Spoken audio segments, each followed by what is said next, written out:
I now hand the conference over to Mr. Abhishek Singhal. Thank you, and over to you, sir. A very good afternoon to all of you, and thank you for joining us today for Solara Active Pharma Sciences earnings conference call for the fourth quarter and full year ended financial year 2021. Today we have with us Mr. Bharat Pesha, Solara's MD and CEO, and Mr. Subhash Anand, Executive Director Finance and CFO, to share the highlights of the business and financials for the quarter. I hope you have gone through our results release and the quarterly investor presentation, which have been uploaded on our website as well as stock exchange website. The transcript of this call will be available in a week's time on the company's website. Please note that today's discussion may be forward-looking in nature and must be viewed in relation to risks pertaining to our business. After the end of this call, in case you have any further questions, please feel free to reach out to the investor relations team. I now hand over the call to Bharat to make the opening remarks. Thank you, Abhishek. Good afternoon, everyone. Thank you for joining this call today. It's with a sense of deja vu that we are all dealing with the second wave of this pandemic now. I wish you and your loved ones lots of good health as we fight this pandemic together. It's somber times, and we are fully conscious of this and are taking all measures to support the community and keep our employees safe and healthy. Coming to our results. Delighted to share with you that Solara has delivered a landmark year. Our FY21 performance has been one wherein every quarter we've built on the solid successes and the foundation has been laid over the last couple of years. We focused on accelerating growth over the year, and we have delivered on that count. This year has been one with its share of challenges. As we all know, it started with the lockdown and the consequent need to ensure our employees were safe and healthy while focusing on living up to our commitments to our customers and to broader society. I'm very proud of how the Solara team has delivered on all of these things consistently day after day. Coming to our quarter 4 results. The diversity of our geographical presence and the strength of our product portfolio enabled us to navigate quarter 4 quite well. Our quarter 4 performance was underlined by revenues of 4,540 million INR and an EBITDA of 1,051 million with a margin in EBITDA of 23.1%. This has led to a PAT of 566 million INR. The year-on-year growth of these numbers were 47% on revenues, 74% on EBITDA, and 218% on PAT. Our FY21 performance was underlined by a revenue of 16457 million INR and EBITDA of 4004 million with a margin of 24.3% EBITDA. This has led to a PAT of 2213 million INR. The year-on-year growth of these numbers were 22% on revenues, and if you exclude ranitidine, it would be 30% growth in revenue, 43% on EBITDA, and 93% on PAT. Let me talk about the underlying performance drivers that we have had over this quarter. There has been a strong performance in other markets and continuing increased presence in the regulated markets. We've been able to successfully enter into multiple new customers and markets, including for the production that we have ramped up in Vizag. And I'll come back to Vizag in a couple of minutes. We've anchored our regulated market presence quite well, and we are excited about further opportunities that we are currently in the final stages of concluding with new customers for multiple new products. We've also been successful in maintaining a share of wallet with key customers for our base business. Our cost improvement actions, both in supply chain and in operations, continues to be a pillar of strength. And our R&D velocity has increased significantly. This year, we filed 8 US DMFs, which is double of last year's total, and 3 EU DMFs. The total last year was 5 between these two. Our market extensions, which I would say is a means of efficient growth for FY21, stood at 23 across multiple global markets and regions. Coming to our CRAMS business.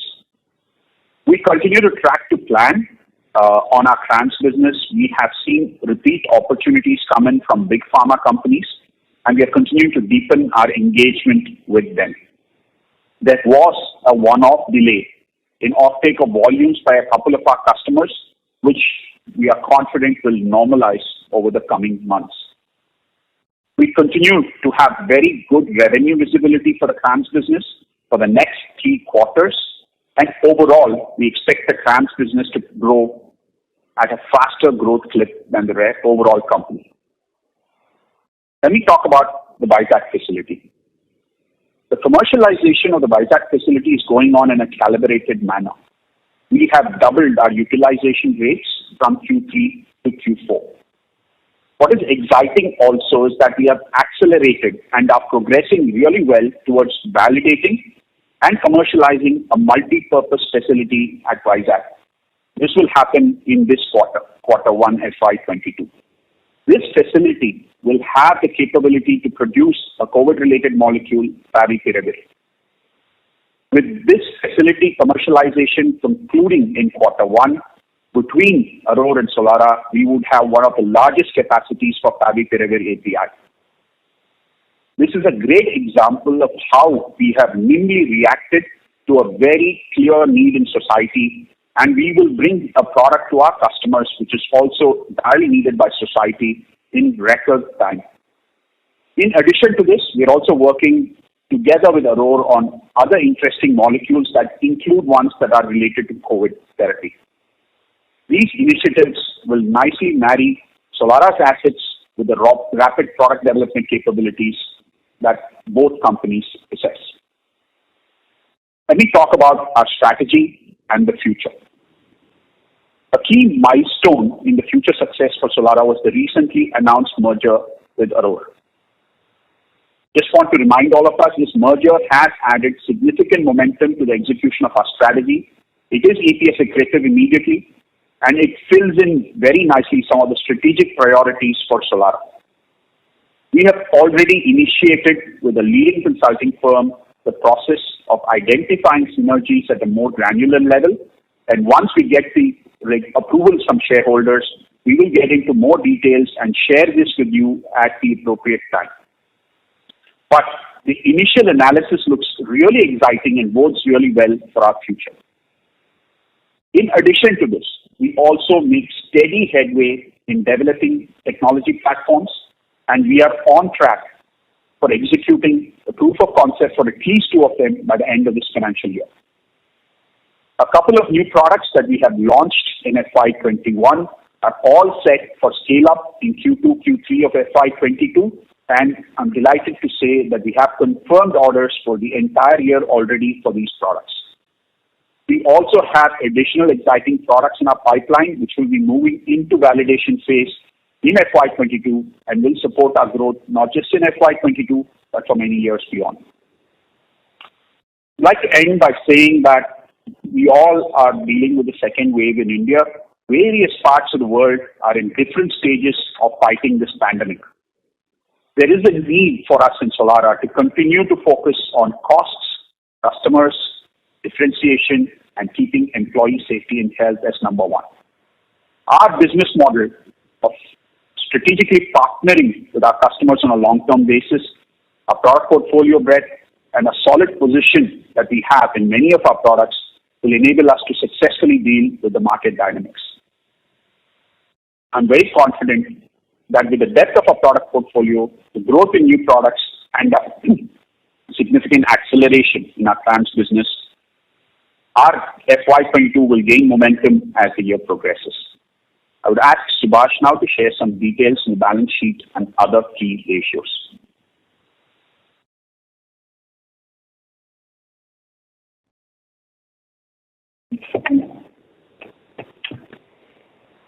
Subhash, sir, may I request to unmute your line from your side and go ahead? Sorry. Am I audible? Yes, sir. Okay.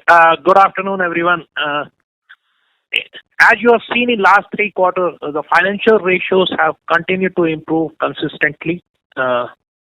Just to share with all of you, the board has recommended a final dividend of 3 per share, With this, the total dividend for FY21, including interim dividend, will be rupees 7 per share, that is 70%.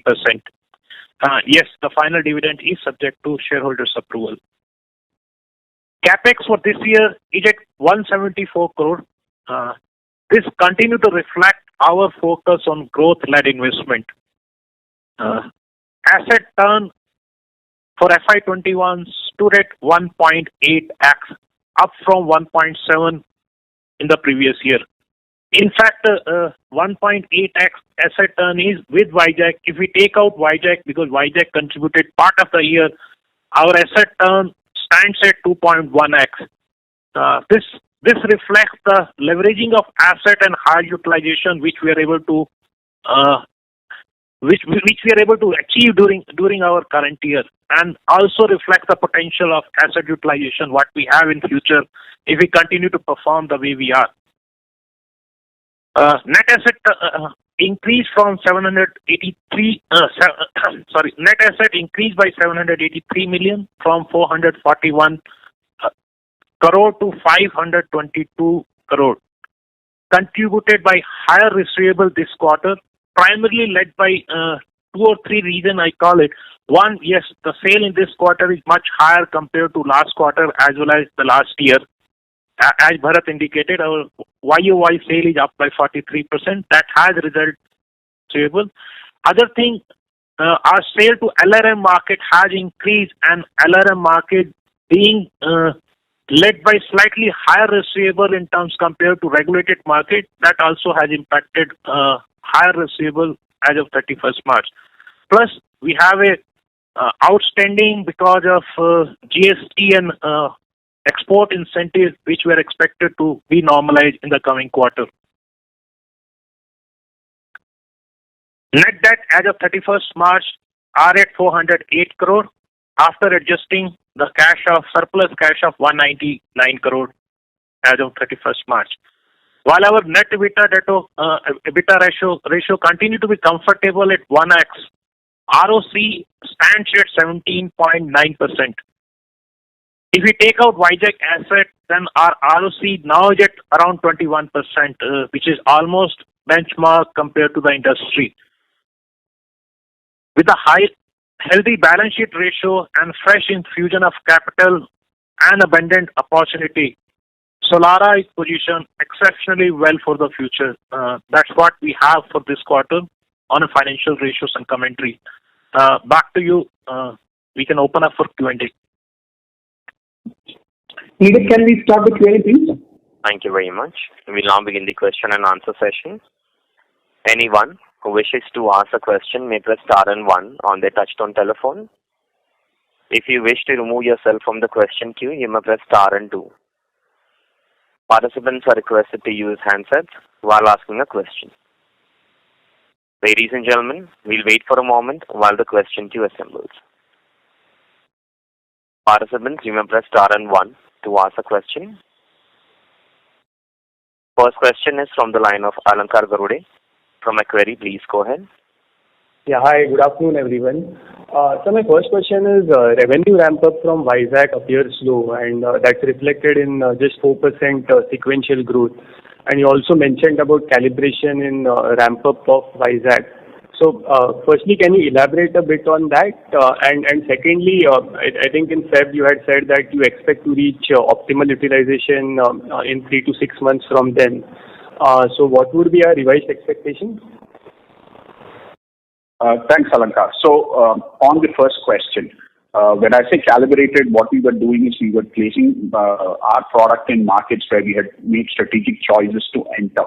And so that's what I meant by calibrated. So our revenue from Vizag has scaled up. As I said, the plant utilization is doubled. So last year quarter, if you recall, I had said roughly around 1/3 was a plant utilization. Currently, we are roughly around 2/3. We are fully capable of ramping it up in the next 3 months. So the guidance that I gave on full ramp up is still valid.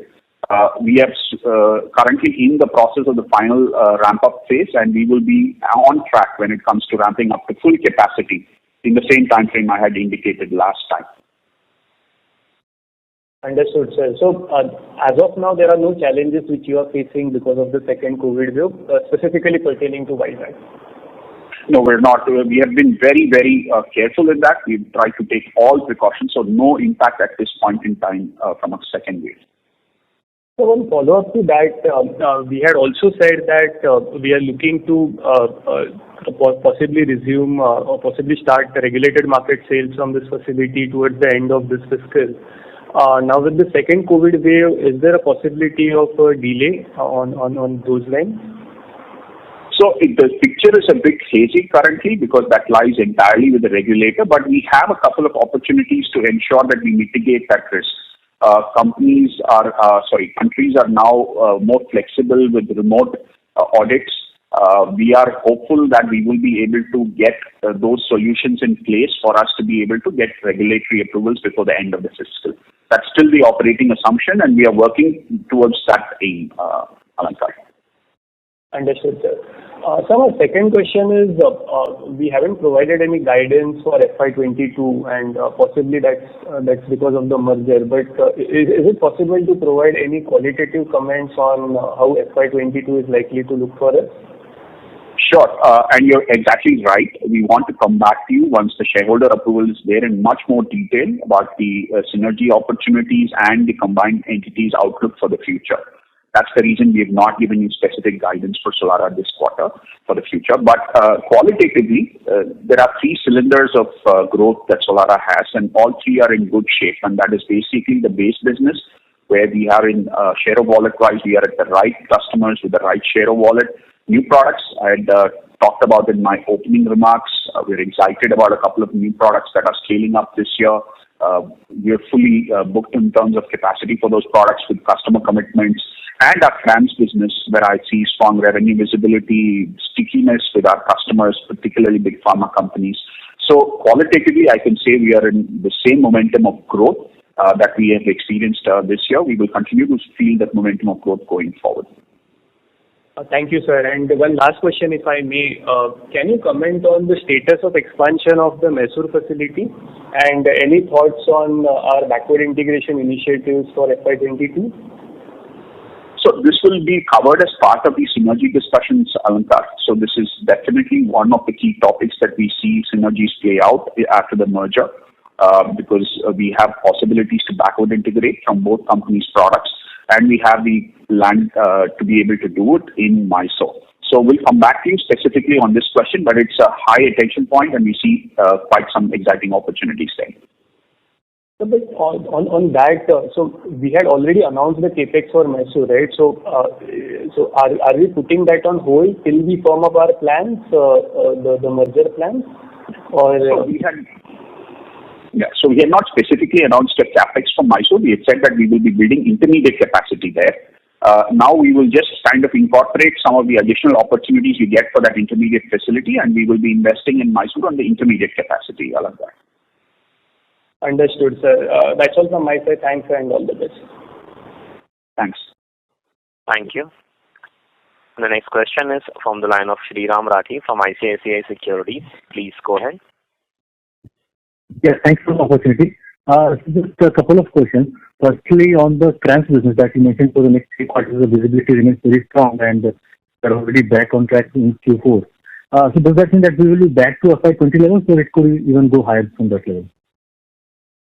So, as we had discussed during the previous quarterly call and then in the merger announcement, the CRAMS business is well on track. So we will grow faster than the overall company does in the coming period, 2-3 years.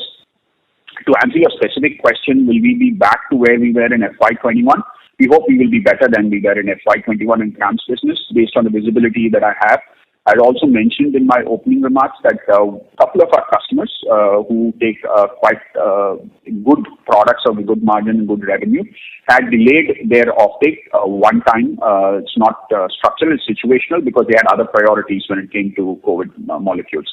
That is also normalizing now. So I'm quite confident we will deliver good growth in CRAMS this year. Okay, got it.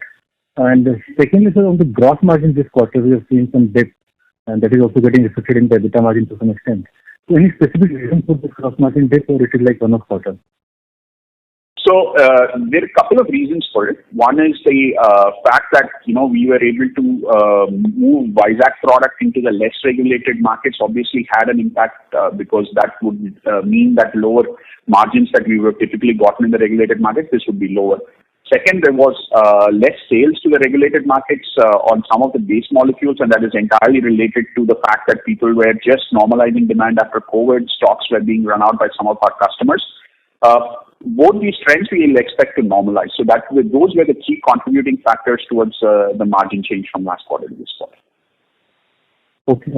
So just an extension to that, so basically going forward FY22, is it fair to assume that FY21 base overall for the full year of gross margin and EBITDA margin should be sustainable or may improve from here on? Sorry, can you say that again, Sriram? I missed the last part. Yes, I'm just saying that going forward in FY22, is it fair to assume that the gross and the EBITDA margin level of FY21 should be sustainable and can improve also from here on? Yeah, so we've always been guiding that we should be looking at the 23-25 range for EBITDA, and we will continue to be able to deliver those type of margins. Got it, sir. Thank you, sir. Thank you so much. Thank you. The next question is from the line of Cinderella Thomas Carvalho from Centrum Broking Limited. Please go ahead. Thanks for the opportunity. I guess I had a question on the guidance, but you have already alluded to it that we need to wait for it. Just the other question that you highlighted about the margin dip. Could you please repeat that? What is the reason for this quarter gross margin dip? Yeah. So, as you would have seen that our sales growth in the less regulated markets or what we call other markets is significantly higher this quarter than it was in previous quarters, mainly driven by the products, the production in Vizag, which we were selling in the less regulated markets. That was the key reason because of the sales mix between the two markets that you saw some reduction in margin. And we expect that to normalize as our sales mix in terms of regulated to less regulated gets more into the normal mode over the next few months. Okay, that's helpful. But sir, aren't we seeing any kind of impact of the recently increased raw material prices that the industry is talking about? Are we seeing any impact coming on our basket specifically? And any comment on the industry level that you could help us with? So sticking to Solara, to respond to your question, like with every other oil-based solvent, I mean, we've also seen our share of price fluctuations, but I've been very clear in emphasizing that we have really a very strong cost improvement program that's been running quarter after quarter in delivering, and we are able to mitigate to a large extent any fluctuations in raw material pricing through better sourcing, through better operations control, better yields, better recovery. So we're very confident that any blip in prices that could happen, most of it can be mitigated and has been mitigated in the past through our superior performance and cost improvement. So that will continue to be the case going forward, Cinderella. But no major impact because the price rises have been very steep. We've been hearing 200, 300% rises. So we are well protected. Yes, we are. And some commodity chemicals, acetic acid, for example, went significantly higher over the course of the quarter. But, we've really been anticipating some of these, and we've been taking actions to mitigate costs either through smarter sourcing or better operations. So we've been able to handle that, and we will be able to do that going forward. Also, around the pricing, I mean, we have seen some price declines in IBU, but does that have any impact over our businesses of now, or you think that our long-term contracting is being protecting us there? So all our regulated market sales, which are on mostly on long-term contracts, has protected us. And we've always taken a long-term view with our customers. And, as I've always been saying, when there was a shortage in prices were different, then we've supported us. And whenever there has been a price fluctuations one way or the other, we work well with each other. So we are to a large extent protected. However, the less regulated space, which is all new market entry for us from Vizag, there has been an impact on pricing, but that is normal for the whole market, so nothing specific to Solara. Overall, we are well protected because of our sales mix, our long-term customer orientation, and the fact that we are predominantly in the regulated market space. That's very helpful. One last question. You mentioned in your opening remark that there are certain more COVID-related products that you guys are looking at. If you could throw some more light on that, would be helpful. So I said that a lot of products, a bunch of products we're working on, some of them are COVID related. So I'll just wait for a couple of months before we really get into proof of concept stage, and I'll be more than happy to share the specifics with you, Cinderella. Thank you so much. I'll get back in the queue, and all the best. Thank you. The next question is from the line of Tushar Manudhane from Motilal Oswal Financial Service. Please go ahead. Yeah. Thanks for the opportunity. So just extending the question of the previous participant. So broadly, how long the contracts are in terms of number of years, if you could highlight?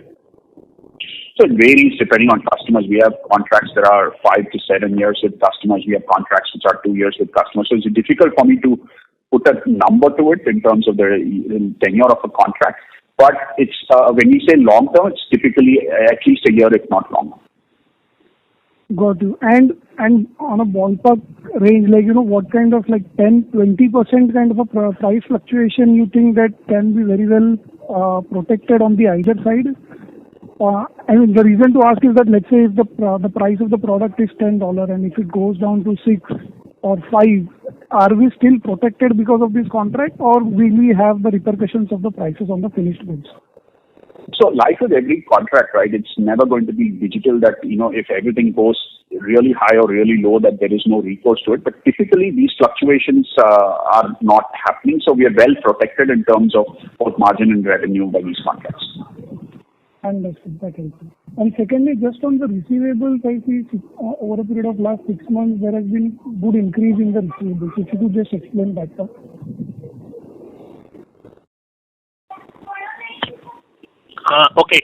Let me take that question. In fact, receivables is more so if you see the kind of a sales mix which over a period of time is happening. Our sale in less regulated market or what we call it other market is growth is much higher compared to regulated market, and the credit profile of the customer is very different when it comes to I'll say regulated and non-regulated.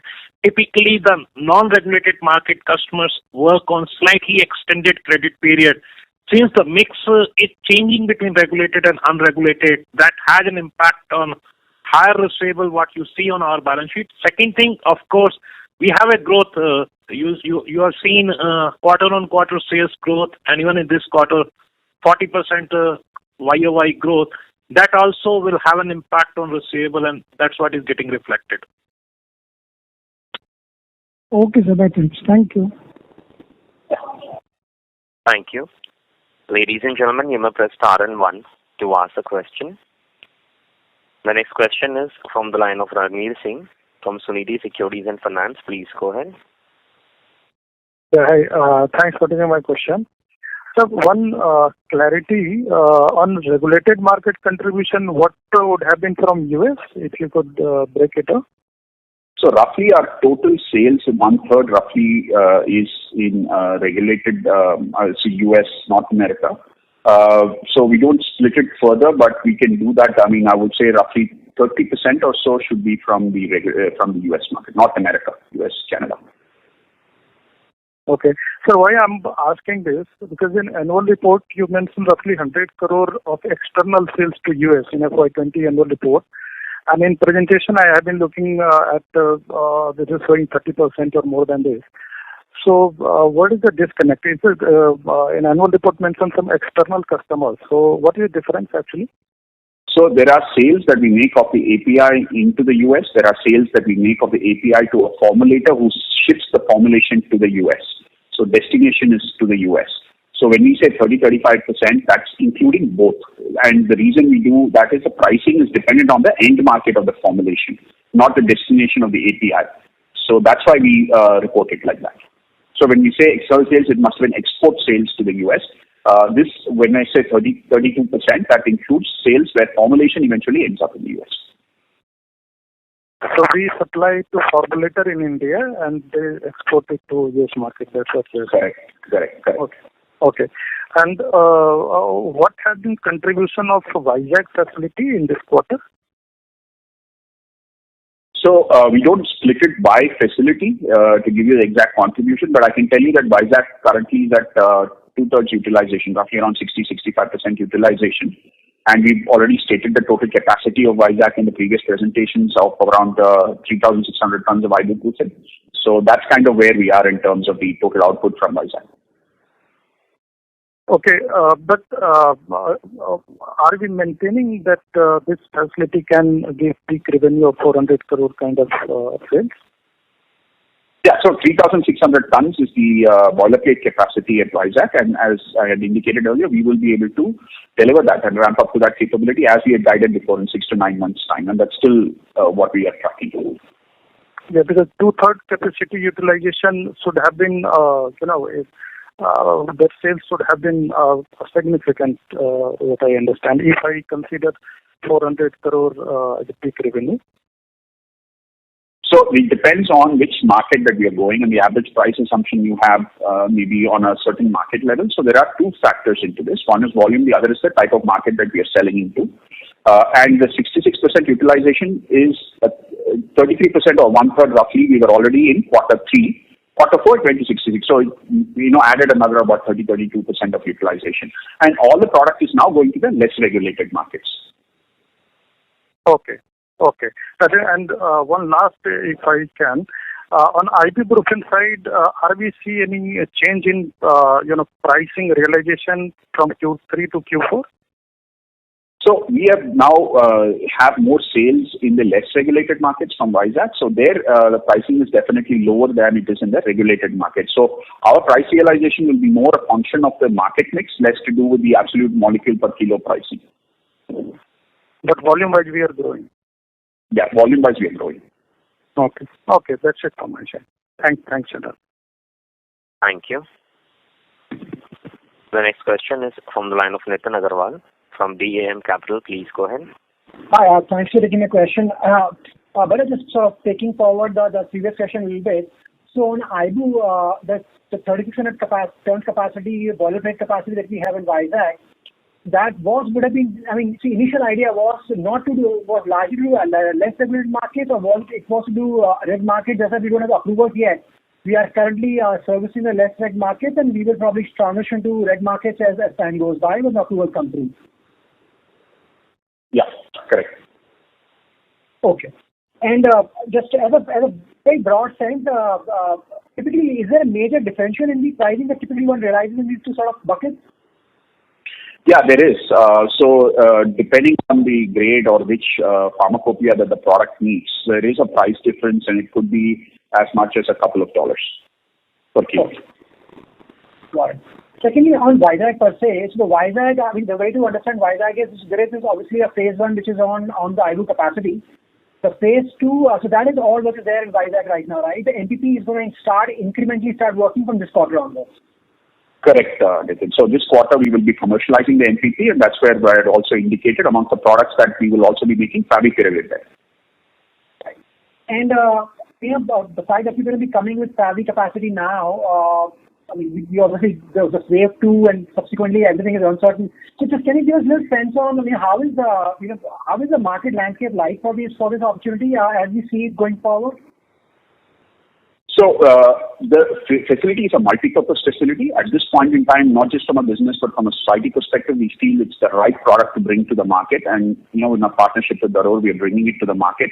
And we will monitor the situation. And because of the fact it's a multi-purpose facility, we have the flexibility to change product that we make there in a couple of weeks' time, so 2 to 3 weeks' time. So that gives us the flexibility to do this product, support society, support business. As long as it makes sense. And then, of course, we can do other products in that facility. Got it. And the last thing, so post-commissioning of this MPP facility, the entire Vizag CapEx would have come on stream. Is that fair, or is there something more left in the Vizag unit then? No, we are also working on additional CapEx opportunities. We'll come back to that once we finish the integration discussions and we come back with synergies, because it has to be now something that makes sense for the combined entity. So we're in the process of detailing that out. Okay. Thank you. Thanks so much. Thank you. Participants, you may press star and 1 to ask a question. Next question is from the line of Dipali from Samisha Capital. Please go ahead. Hello, am I audible? Yes, ma'am. Thanks for taking my question. My question was more on the Aurora Life Science.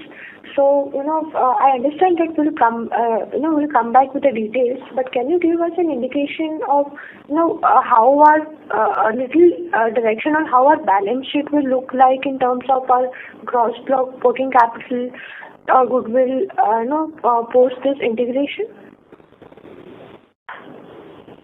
So maybe I'll just say something and Subhash can add to it. Just to re-emphasize, as we had discussed during the merger announcement presentation, the management accounting figures are already there in the public domain. Those are still valid numbers to keep in mind as we talk of Aurora. Subhash, over to you. Yeah, that's what Bharat I was about to say. We have indicated our Aurora number during our last call. The Aurora merger is EPS accretive right from year one itself, so that's a positivity. And the way Aurora financial ratios are, they are much healthier ratios, whether it's an ROCE or asset turn, or even the EBITDA margin. So once we merge together, we expect our ratios to improve. More color to this will come back once we complete our integrations planning. So you'll hear more from us after that.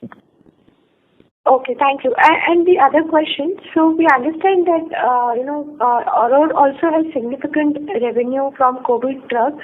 So then, just to give an indication of how the growth of Aurora will be, going ahead, will it be sustainable, considering that we have COVID drug sales as well? So I think what we should do is we wait for the synergy, to complete, and then we will come back with much more granular details on this one. Just give us some time. We'll work it out so that we can have a good discussion with accurate data. Sure. Thank you. Yeah, that's all from my end. Thank you. Participants, you may press star and 1 to ask a question. The next question is from the line of Shirish Jain from Apex Capital. Please go ahead. Yeah, hello sir. So I wanted to understand, in cash flow from investing activities, we can see 175 crores of capex, but the same is not translated into fixed assets or capital work in progress. So what am I missing here?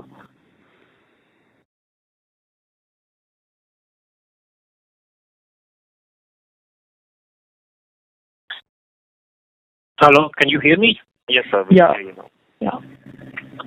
Okay. No, in fact, if you add back depreciation into that, you'll reach to broadly a similar number, because what you see in balance sheet is a debt block, not the gross block. Other thing, yes, there are some capital advances which are part of capex, which doesn't get reflected in asset block. So these capital advances are to the these are pertaining to intercorporate deposits? No. These are for equipment manufacturing. If you extend the capital advance, so it becomes a part of capex spending. Okay. All right, sir. That would be all from my side. Yeah. Thank you. The next question is from the line of Kunal Randeria from Edelweiss. Please go ahead.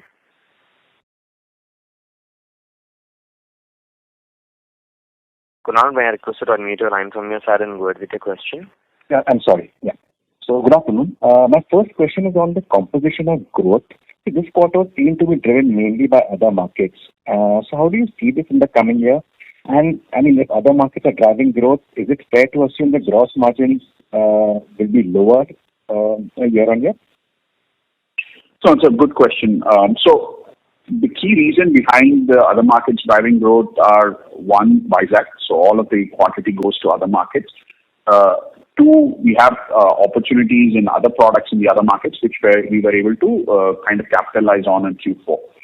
As the situation normalizes in terms of the regulated market growth, that will happen as the demand comes back, mainly in Europe, as I had indicated that, there was some slowness in Europe for qualifying other sources, focus on, COVID therapy molecules mainly, not really spending time on other molecules. Those things we expect to normalize as Europe has seen some stability in terms of the COVID cases. So I think this will normalize and become more like it was in the earlier part of the year over the next few months. So then the margin profile, because of market mix, will not be impacted as it was in Q4. Okay. So then for the coming year, I mean, you are saying that both your engines should deliver growth, right? Correct. Because one of the priority areas for us, and this was actually a question 2 quarters ago in the same call that we are in today, about are we looking at other markets also as a growth engine? Are we heavily focused on regulated markets? At that time, I'd also very categorically said, for us, we want to be successful in both. And, we've been able to do that very successfully in terms of executing our plans. So I'm sure you will see that traction going forward, and you will see the balance come back to what it was before at a higher level in terms of regulated versus other markets. Okay. So as a thumb rule, will US be higher realization followed by Europe and then ROW? So in terms of, it depends, roughly you're right. Some products are a bit different between Europe and US, but roughly that would be a fair assumption. Right. And any sort of rough, what would be the differential between US and Europe? Yeah, that's a tough one. Depends very much on the product. So it's difficult for me to give you a number on that, unfortunately. Sure. So my second question is on the CRAMS business. Now, post the acquisition, now you should be around 225 to 250 crore kind of a business. So just wondering, what are the kind of synergies that you see? Are there any revenue synergies or mainly it's on the cost line? So there are revenue synergies because our customer base on the CRAMS side is different. There is opportunities that we are immediately able to see just looking at the customer base. And the second synergy we see is now the R&D part, right? So now we will have 3 centers, gives us more capacity, more capabilities to be able to differentiate ourselves on the CRAMS side. So both of these will play a very positive part in terms of growing our CRAMS business from a synergy perspective. Right. So this is sort of oversimplified. If you are growing at say X%, after the merger, you can probably be growing at what 1.05x or 1.1x or something like that. Yeah, I would say it would be much faster. I don't want to put a number to it till we do the synergy discussions, but they'll be much faster. Fair enough. Thanks a lot, and all the best. Appreciate it. Thank you. The next question is from the line of Ujjwal from Quest Investment Advisors. Please go ahead. Yeah, thank you for the opportunity. Sir, just wanted to know a bit more on MPP side. So Favipiravir is the one product that we are launching right now. If you can give more clarity about how many products you see getting launched during the year from this facility. Secondly, in terms of developed market approvals, you did say that, digital audits are being considered by the developed authorities. So any timelines in terms of approvals or any indication that you have received from any of the developed markets for possible audits, if you can throw some light on that, please. So on the second question, we've all seen recently there was quite some, hearings in the U.S. Congress asking for the FDA to come up with creative ways of clearing the backlog of inspections. Subsequent to that, FDA has issued a detailed guideline paper on remote inspections. How does it work? What are some of the criteria that should be used by companies to benefit from it? It's an evolving discussion at this point in time. So many countries, including WHO, are in the process of adopting remote audits. In fact, I just saw an example in Latin America where FDA had done a remote audit as recent as a couple of weeks ago. So I think the world is catching up with the fact that this process of face-to-face audits may be still a bit of a distance away in terms of timing. So that's the general view right now, and this is all based on what's available publicly. That more and more regulators are looking at remote audits and looking at looking at that vehicle as a vehicle to continue to clear backlog that they may have in terms of audits. Just can you repeat your first question again, because the audio was a bit off in the first part of what you said. Yeah, sir. It was about MPP. So you did guide to launching Favipiravir API first up. What is the total capacity of the MPP, and how many products do you think will be launched in FY22 or maybe a year ahead, if you can give some guidelines in terms of NPP ramping up over next 2 years or so?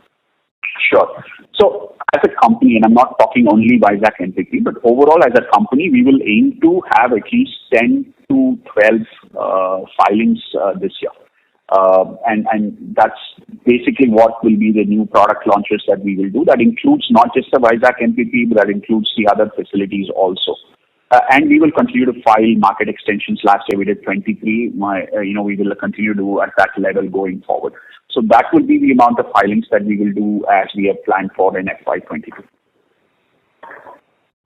Great. In terms of the ibuprofen, you did mention that currently we are selling a large quantity in terms of volumes to non-regulated markets. Considering a year hence, we do get approvals from the developed markets, and we do shift some volumes over there. Are we planning to add more capacities to meet the non-regulated demand as well? Because we now could have created a base for those ibuprofen capacities in those non-regulated markets as well. Correct. So is that on the anvil, and what kind of CapEx are we looking for in FY22, if you can share? So I'll answer the first question, and Subhash will step in to answer the question on CapEx. So we continuously monitor the market situation on ibuprofen. We are very comfortable with our business model because it's based on strategic relationships. It's based on the fact that our products are customized to fit the large customers' machines and run them efficiently. It's based on the fact that we have a very strong presence in ibuprofen derivatives. And using these advantages and differentiators, we've been able to enter new customers in the less regulated markets over the last 4-5 months. And to the question of whether this would warrant us to add capacity as we get regulatory approvals, we will continuously monitor the situation. There is always the possibility to do, more out of existing assets. There is always the possibility to debottleneck. So we will explore all options to continue to service the market. We have a very leading presence in ibuprofen, and we will continue to maintain that, and we're very confident of doing so. In terms of additional capacity, we will keep looking at the situation. If warranted, we have no problems in committing further to this business because we're very good at it and we are a leading player there. At this point in time, no immediate plans for that. Great, sir. And lastly, on the trans business, sir, in terms of the synergy benefits that you would be looking at, but only considering what Solara is or was doing till now, in terms of capability enhancements or in terms of new customer wins, you can throw some light on how trans has evolved for us over the last 6 months, and Aurora obviously will add to a lot of other things once that comes in. But we are losing your audio very badly. Can you come in a better reception area, please? Yeah. So we are still not able to hear you properly. Hello? Yes. Yeah. Sorry for this network issue. I was just mentioning about the trans part of Solara. If you can throw some light in terms of what new capabilities or new areas that Solara has worked upon, or new customer wins which will drive Solara's CRAM business over the next 2 to 3 years. We do understand that Aurora and all would add a lot of capabilities in terms of R&D and customer base, but if you can throw some light on what Solara has been doing which will augment growth for them. Perfect. So, it's not an either or, as you very rightly point out, it's an and. So it's Aurora and Solara, both of us adding to the growth. Solara's strategy on CRAMS has been based on making sure that we have adequate differentiation in a solution we bring to our customers, to deepening our engagement and our efforts to gain more from big pharma customers, which typically are very sticky and are long-term oriented. Third, we continue to look for inorganic opportunities to grow our CRAMS business, looking for assets/lab in the West mainly, but not really only in the West, but we are preferred to have that in the West. So these are the 3 elements of our strategy. In that, we are making very, very good progress on making sure that, as I said at my opening remarks, we have added just this FY21, we've added about 4 big pharma to our customer list. We've got repeat inquiries from 2 of them as recent as last quarter, and we're very deeply engaged with all of them. in terms of providing solutions to them. And we are very confident of the track and the trajectory in which these engagements are going. Coming to the point about geographical spread, which is also equally important for us, we've made breakthroughs in CRAMS in Japan, we made breakthroughs in Korea, and we're strong in Europe. We continue to make small breakthroughs in the US. So all of this is what gives me the confidence to say that CRAMS will grow at a faster clip than the overall company. And this leading indicators of wider geographical spread, big pharma customers, along with the fact that we're doing the right things from a scientific differentiation perspective is what we believe is the propeller of growth for our CRAMS business. And of course, the inorganic will leapfrog this even further. For now, I just commented on the organic part of how we're growing. Great. This is really very helpful. Thank you. Thank you so much. Thanks. Thank you. The next question is from the line of Nitin Agarwal from DAM Capital. Please go ahead.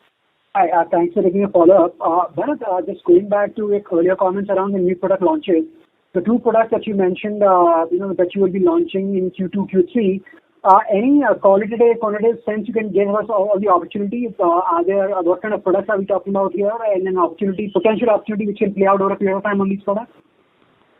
So these products could both combined together could be a total market potential / our opportunity size could be in the tens of crores at full blown both together. And I'm being a bit guarded in saying an exact number because we're still in discussions with multiple customers. Both these products are competitively not very intense. We are one of the very few players. Our process is very differentiated from our competition, and that's why we have this significant traction with customers. As I said, the capacity is fully booked for the more or less a whole year now for both these products. So it would be in tens of crores. And these would be what? When you said Q2, Q3, this is the market formation timing coincides with the market formation. Correct. So Q2, Q3 will be scale up. So we're already the exclusive supplier of this product to our customers, and this will be scaled up in Q2, Q3. We are scaling up the API production as we speak. So the revenue impact and the margin impact will come in Q2, Q3. And these would be relatively better margin businesses for us versus the corporate margins? Okay. It will be better margins. Perfect. And secondly, on the new technology platform that you talked about, can you give us a little more understanding on that? Sure. To scale up with here? Sure. So in previous conversations, I've been sharing that we are very serious about differentiating our ability to bring a solution to our customer. And we have invested and spent time on developing what we call technology platforms. And without going into the details of each of the technology platforms or what they are, and I'd rather just come back to you once we have it. But as an example, I'm getting some background noise. I'm not sure. Then may I request a mute your line from your side, please? Yeah. So, thanks. So, technology platforms, and I'm not saying these are the ones we're working on, but just to give you an example, right? Biocatalysis is a technology platform. Flow chemistry is a technology platform. Fermentation is a technology platform. So what we are doing is we're bringing complex generics is another technology platform. So what we are doing over these few months and what we have been doing and will continue to do is invest in developing the capabilities, which means that we will have the competence to develop a product that needs this particular technology. And we anticipate to have at least 2 of these in terms of proof of concept by the end of this financial year. What this does in the medium to long term is gives us an opportunity to participate in a market space with very limited competition, higher margin profiles, strong customer stickiness, and alters kind of the way that we work with our customers, partner with them on launch, partner with them on other strategic market entries that they may have. So it just kind of gives a totally different perspective to the business that we would have at that point in time. So this is what we mean by technology platforms, and that's what we are working on currently. And as we come to the proof of concept stage, I'll be more than happy to share more details, how we see ourselves different and competitive there. Right, thanks. One last question. So when we look at our new product launch contribution to our revenue, it's about 7% or thereabouts, if I remember we mentioned in the presentation. Now, how do we measure if this is what the product to be launched in FY21 or there's a certain longer time period that we use? And 2, do we see this proportion, whichever way we define new product launches, significantly changing for us as we go forward? Yeah. So we define any product that has been launched in the market over the last 3 years. So anything that's 3 years and less, we take it into account in terms of new products. we see 10 to 12% as steady state for new products.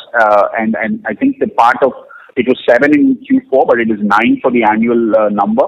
So we were close to that 10. And again, Q4, again, less regulated markets entry of ibuprofen skewed that ratio a bit.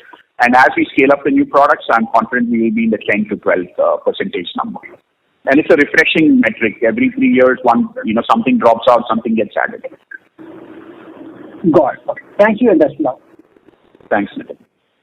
Thank you. The next question is from the line of Harshil Patel from Sher Khan. Please go ahead. Good afternoon, sir. Thanks for the opportunity. Sir, just need one clarification on the capex. As you said, we've incurred about 174 odd crores for 21. So, sir, what can it be for 22? Yes, let me take this question. Yes, sir. In fact, last time we spoke about CapEx, if you remember, in our last call, and since we are in growth journey and we expect our growth to continue, so our CapEx even in this year will be in the range of 200 to 250 crore. But we are also in middle of our synergy discussion with Arrow. So most our calibrations, once we understand their capacity need, our capacity need, you will hear a number once we come back with the guidance for this year, how this number will be, taking Arrow also in consideration. Okay, sir. Thank you, sir. That was it. Yeah. Thank you.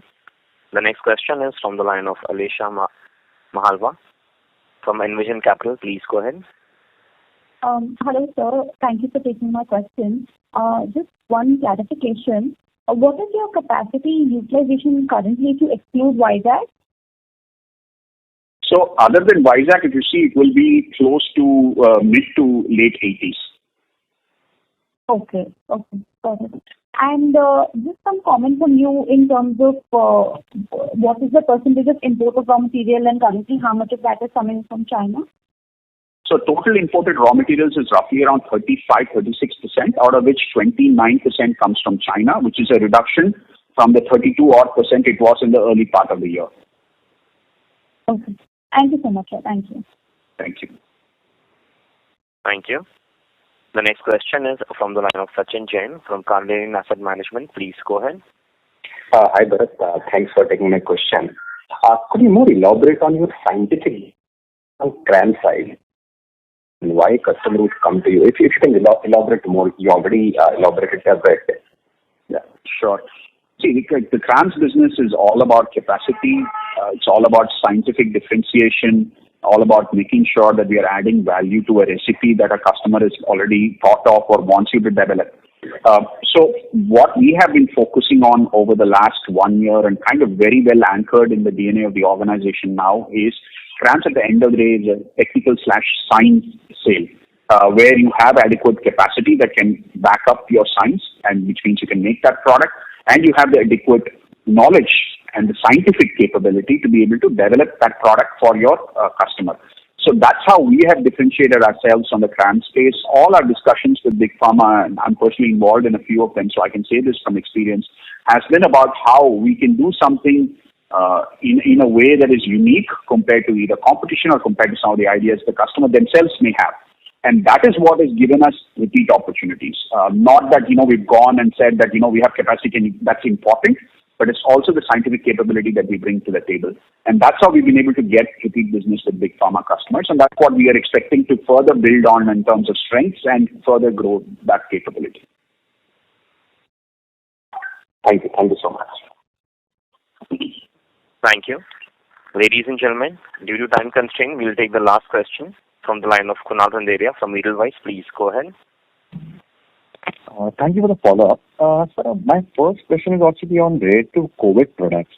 So just wondering, how you price these contracts, because let's say the government caps the formulation prices. So do your prices to your customers also come down accordingly? So it's a bit premature for me to comment on that because we're still in the process of commercializing this product. But of course, we will comply with whatever the government regulations are. We will work with our customers to make sure that at the end of the day, both society and business benefit. It's not one or the other. And we will focus with our customers to make sure that we are doing the right things in terms of pricing, commercial arrangements, all of these things.